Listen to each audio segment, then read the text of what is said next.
been raining in Manila, hindi ka ba nilalamig?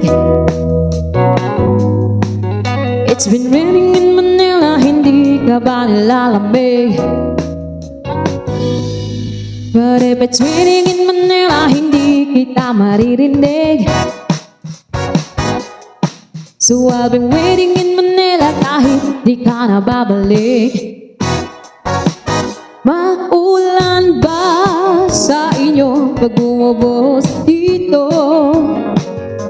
Paumanhin at mukhang hindi ko masasabayan ang iyong ipak sa pagngiti at pag-iyak, sa paglipad at pagbagsak ng araw-araw, sa pagpikit na langit at matititigin sa mata, sa panaginip na magpapaligaw. Kumusta ka na kahit wag nang sagutin? Di ba nawala ang kintab ng bituin?